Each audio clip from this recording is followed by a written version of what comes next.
అందరికీ నమస్కారం. Welcome to our channel. ఈరోజు వీడియోలో మాఘ పూర్ణిమ పూజా విధానం, మాఘ పూర్ణిమ రోజు పాటించవలసిన నియమాల గురించి తెలుపబోతున్నాను.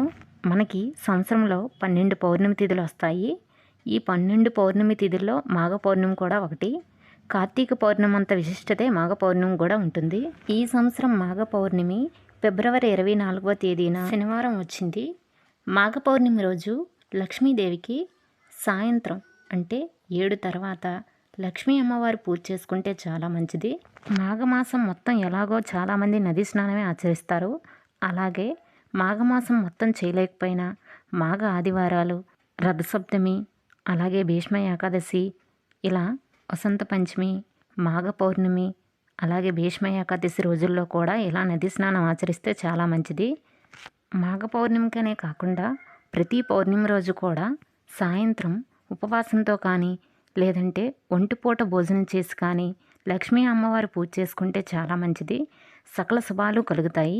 మాఘ పౌర్ణమి రోజు నదీ స్నానం ఆచరిస్తే ప్రయాగలో, హరిద్వారలో నదీ స్నానం ఆచరించేంత పుణ్యం లభిస్తుందట. మాఘ పౌర్ణమి రోజు పూజా విధానం తెలుసుకుందాం. ఈ లక్ష్మీ అమ్మవారి పూజను పూజ గదిలో చేయలేము. ప్రత్యేకించి ఇలా చిన్న పీఠం వేసుకొని ఆ పీఠం వేసేటప్పుడు అమ్మవారి ఫోటో పెట్టే ముందు పిడికెడు బియ్యం, అలాగే పసుపు కుంకుమ వేసి అమ్మవారి చిత్రపటాన్ని పెట్టుకోవాలి. అమ్మవారి చిత్రపటంతో పాటు విఘ్నేశ్వరుని చిత్రపటం కూడా పెట్టుకున్నాము. ఎందుకంటే పసుపు గణపతి చేయకుండా ఇలా చిత్రపటం ఉంటే పెట్టుకొని విఘ్నేశ్వరుడికి ముందు పూజ చేసుకోవచ్చు. అమ్మవారు అలంకార ప్రియురాలు. ఎన్ని పువ్వులుంటే అన్ని పువ్వులు, ఎంత వీలుంటే అంత వీలుగా అమ్మవారిని అలంకరించుకుంటే అమ్మవారు చాలా సంతోషపడతారు. అలా అని లేని పువ్వులు తేలేమో. ఒకవేళ ఎక్కువ పూలుంటే ఎంత వీలైతే అంత వీలుగా అలంకరించుకుంటే మంచిది. ప్రత్యేకించి పీఠం వేసి పూజ చేసుకునేటప్పుడు ఖచ్చితంగా ఇరువైపులా పసుపు కుంకుమ పెట్టుకోవాలి. చిన్న గిన్నెలో పసుపు కుంకుమ ఇలా పెట్టుకుంటేనే పూజకు నిండుతనం వస్తుంది. మాఘ పౌర్ణమి రోజు చేసే లక్ష్మీ అమ్మవారి పూజ, దీపావళి లక్ష్మీ అమ్మవారి పూజ, వరలక్ష్మి అమ్మవారి పూజ, మార్గశిర లక్ష్మీవారి పూజలాగే ఉంటుంది. మాఘమాసంలో సాయంత్రం అంటే దీపావళి పూజలాగా సాయంత్రం చేసుకుంటాము ఈ పూజను. మాఘ పౌర్ణమి రోజు పూజ చేసుకునేటప్పుడు తెలుపు పూలు ఉంటే అమ్మవారికి అలంకరించుకోవాలి. అలాగే తెలుపు క్లాత్ ఉంటే వేసుకొని ఆ దానిపై పూజ చేసుకోవాలి. అలాగే వీలుంటే మీరు కూడా తెలుపు బట్టలు వేసుకొని పూజ చేసుకోవచ్చు. అలాగే మాఘ పౌర్ణమి రోజు గంగానదిలో వీలుంటే స్నానం చేయొచ్చు. ఒకవేళ గంగానదిలో స్నానం చేయడానికి వీలు లేని వాళ్ళు గంగానది జలం స్నానం చేసే నీటిలో కొంచెం కలుపుకొని ఆ నీటితో స్నానం చేస్తే గంగానదిలో స్నానం చేసేంత పుణ్యం లభిస్తుంది. ఉదయం యథావిధిగా నిత్య పూజ చేసుకొని సాయంత్రం 6 తర్వాత చంద్రుడు కనిపించిన తర్వాత ఈ పూజ మొదలు పెట్టాలి. అలాగే నక్షత్ర దీపం, క్షీరదీపం, పౌర్ణమి పూజ 9 తర్వాత చేసుకోవచ్చు. ఆ పౌర్ణమి పూజ, క్షీరదీపం నేను నెక్స్ట్ వీడియోలో పోస్ట్ చేస్తానండి. మనం ముందుగా ఏ పూజ చేసినా మహాగణపతి పూజ చేసుకుంటాము. అలాగే మేము పసుపు గణపతి చేయకుండా ఇలా గణపతి చిత్రపటాన్ని పెట్టుకొని ఆ చిత్రపటానికి మహాగణపతి పూజ చేసాము. విగ్రహం ఉంటే ఆ విగ్రహానికి కూడా పూజ చేసుకోవచ్చు. అమ్మవారికి తెలుపు రంగులో ఉండే నైవేద్యం అమ్మవారికి సమర్పించాలండి. క్షీరాన్నం, పరమాన్నం, అలాగే అటుకుల పాయసం, అలాగే రవ్వ కేసరి, లేదంటే నిమ్మ పులిహోర పసుపు వేయకుండా చేసి అమ్మవారికి నైవేద్యంగా సమర్పించవచ్చు. ఈ పౌర్ణమి పూజలో లక్ష్మీ అమ్మవారికి కుంకుమ పూజ కూడా చేసుకోవచ్చు. కాకపోతే టైం ఉంటే కొంతమంది చేస్తారు, లేదంటే లేదు. అమ్మవారి పూజ చేసుకునేటప్పుడు అమ్మవారి అష్టోత్తరాలు, శతనామావళి చదువుకొని పూజ చేసుకోవాలి. ఇవేవి టీవీలో కానీ ఫోన్లో కానీ పెట్టుకొని వింటూ పూజ చేసుకోవచ్చు.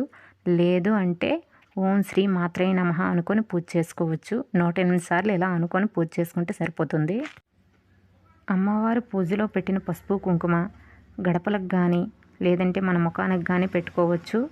అలాగే కుంకుమ కూడా గడపలకి పెట్టవచ్చు, మన ఫేస్కి కూడా బొట్టుగా పెట్టుకోవచ్చు. అంతేగాని దేవుడి ఫోటోలకి తిరిగి బొట్లుగా పెట్టకూడదు. అలాగే పీఠాలకి, పూజా సామాగ్రికి కూడా బొట్లుగా పెట్టుకోవచ్చు. అలాగే తులసి కోటకి కూడా బొట్లుగా పెట్టచ్చు, కానీ దేవుడి ఫోటోలకి బొట్లుగా పెట్టకూడదు.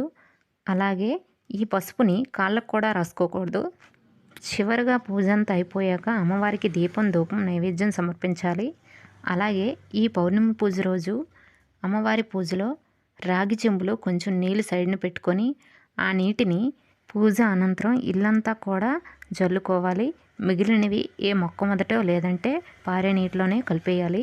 ఈ పూజా పీఠాన్ని ఈరోజే అంటే పౌర్ణమి రోజే తీయకూడదు.